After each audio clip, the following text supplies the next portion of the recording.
Titanic से भी बड़ा जहाज आखिर समुद्र में एक पत्थर टकराने की वजह से कैसे डूबा और जहाज डूबते ही सबसे पहले कैप्टन लाइफ बोट लेकर क्यों भाग गया। 13 जनवरी रात की 9:45 एक क्रूज शिप शैलो वाटर में एक पत्थर से टकराती है। टकराते ही क्रूज के अंदर अफरा तफरी मचने लगती है। लोग लाइफ बोट्स उतारने लगते हैं और अपनी जान बचाने के लिए पानी में कूदने लगते हैं। इस अफरा तफरी के आधे घंटे में आधी से ज्यादा क्रूज पानी में डूब जाती है। दोस्तों, मैं किस क्रूज की बात कर रहा हूँ? टाइटैनिक? बिल्कुल नहीं। 1912 में टाइटैनिक के डूबने के ठीक 100 साल बाद 2012 में एक और उतना ही बड़ा जहाज डूबा था। इसका नाम था कोस्टा कॉन्कॉर्डिया। टाइटैनिक एक आइसबर्ग से टकराया था और कोस्टा कॉन्कॉर्डिया एक पत्थर से टकराया था। लेकिन इतने सालों बाद और इतनी टेक्नोलॉजी के एडवांस होने के बाद भी आखिर इतनी बड़ी क्रूज शिप के इस तरह डूबने के पीछे क्या कारण था, आइए जानते हैं। दोस्तों, कोस्टा कॉन्कॉर्डिया आखिर थी क्या? कोस्टा कॉन्कॉर्डिया को बिल्ड किया था इटालियन शिप बिल्डिंग कंपनी फिंक्टरी ने, जिसे बनाने में उन्हें पूरे 2 साल लग गए थे। और अगर मैं इस क्रूज के फीचर्स, फैसिलिटीज और उसके अंदर क्या क्या चीजें थी, इन सब की बात करूं तो टाइटैनिक जो अपने समय की सबसे बड़ी शिप थी, कोस्टा कॉन्कॉर्डिया उससे भी काफी बड़ी शिप थी। टाइटैनिक का लेंथ 882 फीट 8 इंच और 92.5 फीट थी। रिस्पेक्टिवली और ग्रोस टनेज 40,328 टन का था। वहीं पर अगर मैं कोस्टा कॉन्कॉर्डिया की बात करूं तो इसका लेंथ 951 और 116 फीट रिस्पेक्टिवली था और ग्रोस टनेज था 1,12,000 टन। टेक्निकल और इंजन कैपेसिटी की अगर बात करें तो कोस्टा कॉन्कॉर्डिया में 6 इंजन लगे हुए थे और टाइटैनिक में सिर्फ 2 ही इंजन थे। टाइटैनिक पुराने जमाने की शिप की तरह कोल पावर थी और कोस्टा कॉन्कॉर्डिया डीजल पावर, और दोनों की top speed 42.56 kilometre per hour थी। अब अगर हम दोनों जहाजों के पीपल कंपेयरिंग कैपेसिटी की बात करें तो टाइटैनिक में मैक्सिमम 3,547 लोगों की सीट्स थी, यानी कि उन्हें अकोमोडेट किया जा सकता था। और वहीं पर कोस्टा कॉन्कॉर्डिया की मैक्सिमम पैसेंजर्स कैपेसिटी 4,890 लोगों की थी। टाइटैनिक में सिर्फ 840 रूम्स थे और वहीं पर कोस्टा कॉन्कॉर्डिया में 1502 रूम्स थे। दोस्तों, टाइटैनिक को हम लग्जरियस क्रूज मानते, मगर कोस्टा कॉन्कॉर्डिया की लग्जरी टाइटैनिक से भी एक लेवल ऊपर की थी। उसमें 55 केबिन डायरेक्टली एक्सेस कर सकते थे, 5 रेस्टोरेंट्स, 13 लॉन्जेस और बार, 40 सिनेमा, 5 जकूजी और 4 स्विमिंग पूल थे, जिसमें से 2 में सनरूफ थे। सिर्फ इतना ही नहीं, उस समय का सबसे accurate grand prix car simulator भी यहाँ पर मौजूद था। ये सब देख के एक बात तो क्लियर थी कि कोस्टा कॉन्कॉर्डिया में अनबिलीवेबल लग्जरियस थी। मगर क्या लगता है आपको, इन सभी लग्जरियस का कॉस्ट क्या होगा? इसमें ट्रेवल करने के लिए एक्सटर्नल टिकट की प्राइस है 1,11,375 रुपए पर पर्सन और बालकनी वाले का प्राइस 1,25,089 रुपए पर पर्सन। अब इतनी महंगी टिकट वो ही अफोर्ड कर पाएंगे जिनके पास सोना ही सोना हो या फिर जो फाइनेंशियल मैनेजमेंट में एक्सपर्ट हो। ये तो बात हुई कि शिप कैसे दिखती थी और क्या क्या अफोर्ड करती थी और कितने में अफोर्ड करती थी उसकी बात। लेकिन ये शिप तो डूबने के बाद फेमस हुई। टाइटैनिक ने ओशन में एक आइसबर्ग को हिट किया था और इस शिप ने एक पत्थर को, और ये सुन के आपके दिमाग में भी एक क्वेश्चन आएगा कि समुद्र के बीचों बीच एक पत्थर आखिर कहां से आया? तो दोस्तों, ये शिप समुद्र के बीचों बीच नहीं थी, बल्कि ये कोस्ट के काफी करीब थी। शैलो वाटर्स में 13 जनवरी 2012 की रात 9:45 पर रीफ के एक रॉक से इस शिप का कोलाइजन हुआ। कोलाइजन के बाद शिप में 53 मीटर लंबा छेद हो जाता है और बाहर का पानी अंदर आने लगता है। इस वजह से शिप के अंदर की इलेक्ट्रिसिटी बंद हो जाती है और नतीजतन लाइट चली जाती है। रात 10:45 तक अथॉरिटीज को एक्सीडेंट के बारे में बताया भी नहीं जाता। यहाँ तक कि इवैक्यूएशन ऑर्डर्स भी बहुत ही लेट दिए जाते हैं।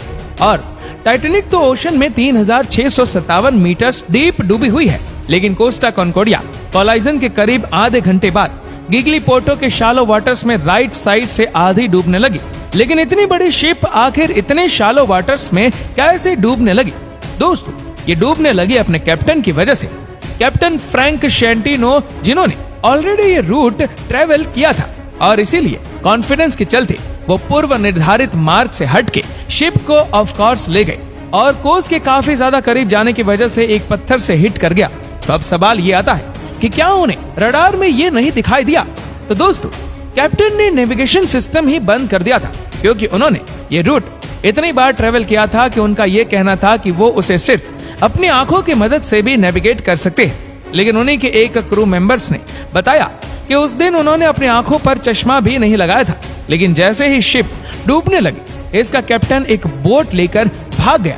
अब कैप्टन के ना होने की वजह से क्रू को इवैक्यूएशन के ऑर्डर्स बहुत ही लेट मिले, बट क्रू के कुछ मेंबर्स ने ऑर्डर्स के आने से पहले ही लाइफ बोट्स प्रिपेयर करना शुरू कर दिया था।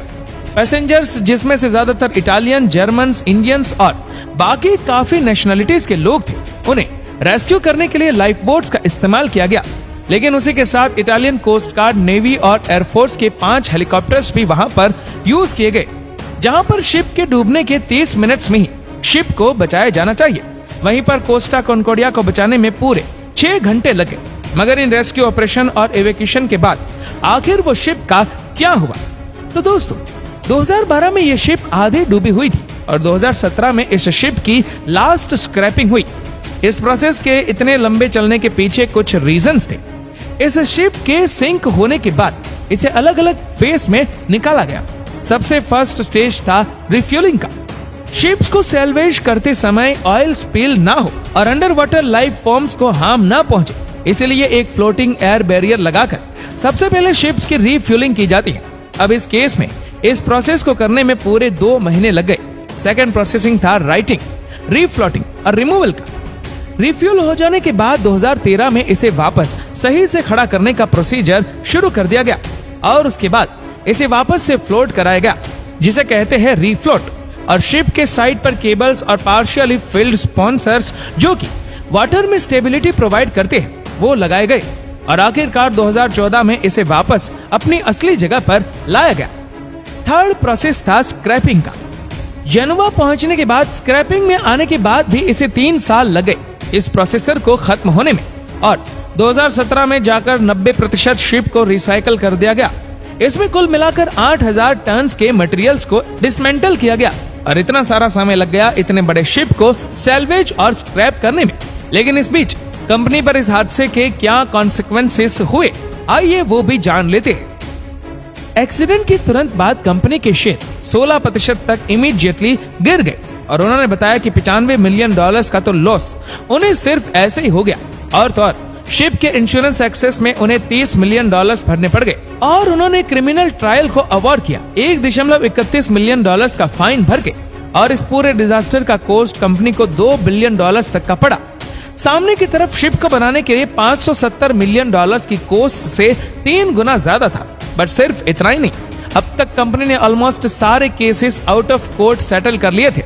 लेकिन दिसंबर 2021 में एक इटालियन कोर्ट ने कंपनी से इस डिजास्टर के एक पैसेंजर्स को $1,02,000 का कंपेंसेशन अवार्ड करवाया। और प्रिजन का टाइम क्या सिर्फ कप्तान को मिला या और एम्प्लॉइज को भी? दोस्तों, कैप्टन के साथ 5 और लोगों को गिल्टी करार दिया गया। उसमें से एक कंपनी का एम्प्लॉय था और 4 क्रू मेंबर्स। कंपनी के क्राइसिस डायरेक्टर को डायरेक्टली चार्ज किया गया और क्रू के cabin service director, first officer, health man जो कि शिप को स्टीयर करता है, और थर्ड ऑफिसर को भी गिल्टी चार्ज किया गया। दोस्तों, ये तो क्रू और कंपनी वाले थे। कप्तान का तो ट्रायल अलग से किया गया और उसमें उसे 16 साल की सजा सुनाई गई। 2011 से 2020 तक 876 शिपिंग लॉस हुए और सिर्फ 2020 में 49।